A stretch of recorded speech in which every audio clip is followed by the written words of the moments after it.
Calling ভিসার সুযোগের পরও সিন্ডিকেটের কারসাজিতে উড়োজাহাজের টিকিট না পাওয়ার অভিযোগে কারওয়ান বাজার থেকে সরে গিয়ে প্রবাসী কল্যাণ মন্ত্রণালয়ের সামনে বিক্ষোভ করছেন মালয়েশিয়া যেতে চাওয়া কর্মীরা। এ নিয়ে আরও জানাতে প্রবাসী কল্যাণ মন্ত্রণালয়ের সামনে থেকে যোগ দিচ্ছেন আমাদের সহকর্মী মোহাম্মদ ওমর ফারুক। এখন তো যারা মালয়েশিয়া যেতে ইচ্ছুক তারা তো প্রবাসী কল্যাণ মন্ত্রণালয়ের সামনে বিক্ষোভ করছে, কি অবস্থা দেখতে পাচ্ছেন আর ঊর্ধ্বতন কর্তৃপক্ষ কি কিছু জানিয়েছে এই বিষয়ে?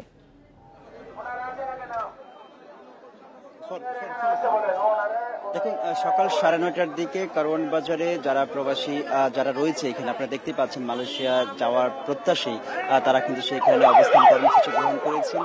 এরপর থেকে কিন্তু তারা ওইখানে অবস্থান নিয়েছে এবং তখন সড়কে যান চলাচল বন্ধ ছিল। এরপর থেকে কিন্তু পুলিশ তাদেরকে তুলে দিয়েছে এবং পুলিশ তুলে দেওয়ার পরে তারা কিন্তু সেখান থেকে বিক্ষোভ মিছিল করে এখন প্রবাসী কল্যাণ ভবনের সামনে এসে অবস্থান নিয়েছে এবং তারা বলছেন যে প্রবাসী কল্যাণ মন্ত্রণালয়ের যে উপদেষ্টা আসিফ নজরুল তিনি এসে যদি তাদেরকে কোনো আশা ভরসা দেন তাহলে তারা কিন্তু এখান থেকে তারা ছাড়বেন। এই পুরো রাস্তাটা কিন্তু এখানে তারা আসলে বিক্ষোভ কর্মসূচি অবস্থান হিসেবে ব্লক করে দিয়েছে, যার কারণে এখানকার অবস্থাও কিন্তু যান চলাচল বন্ধ হয়ে গিয়েছে এবং প্রবাসী কল্যাণ ভবনের যে মূল গেট সেই গেটটিও কিন্তু বন্ধ করে দিয়েছে। আমি যদি একটু পেছনের গল্পটা বলতে চাই, সেটি হচ্ছে যে সেই 31শে মে অর্থাৎ 2024 সালে 31শে মে তাদের কলিং ভিসা করা হয়েছিল। তখন আসলে তাদেরকে তাদের ভিসা এবং টিকিটের ফি অর্থাৎ যে টাকা দেওয়ার কথা 20 থেকে 25,000 টাকার বাড়িয়ে সেটি কিন্তু 2.5 থেকে 3 লাখ টাকা করে দিয়েছে। অর্থাৎ একজন প্রবাসী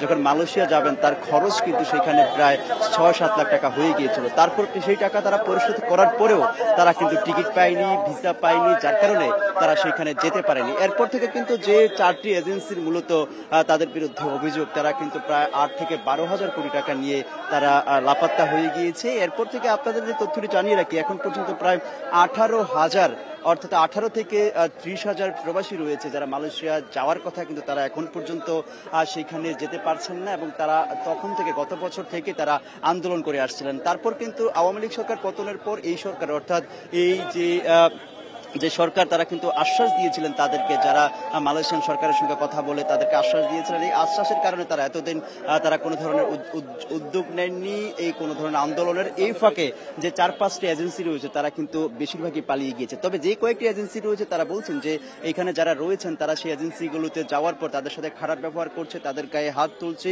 এবং তারা নিরুপায় হয়ে তারা এখানে দাঁড়িয়েছে। তবে এখন পর্যন্ত প্রবাসী কল্যাণ মন্ত্রণালয়ের পক্ষ থেকে এখন পর্যন্ত তারা কোনো সারা শব্দ পায়নি, তাদের কোনো আশ্বাস পায়নি, যার কারণে তারা অবস্থান নিয়েছেন এবং কারওয়ান বাজার অবস্থান নিয়েছিলেন। সেখান থেকে তাদেরকে পুলিশ তুলে দিয়েছেন এবং তুলে দেওয়ার পর থেকে তারা কিন্তু সেখানে এসেছেন, এসে কিন্তু এখানে অবস্থান নিয়েছেন এবং তারা একটি বিষয় বলছেন যে এখন যেহেতু প্রবাসী কল্যাণ মন্ত্রণালয়ের সামনে এসেছেন এবং তারা বলছেন যে আসিফ নজরুল অর্থাৎ উপদেষ্টা প্রবাসী কল্যাণ উপদেষ্টা তিনি যদি তাদেরকে আশ্বাস দেন, কোনো ধরনের আশ্বাস দেন, তারপরে তারা এই সড়ক ছাড়বেন, না হয়তো এই সড়ক ছাড়বেন। এর আগে আইন শৃঙ্খলা বাহিনী তাদেরকে উঠিয়ে দেওয়ার চেষ্টা করেছিলেন, কোনোভাবেই তারা উঠছেন না, তারা এখানে অবস্থান নিয়েছেন।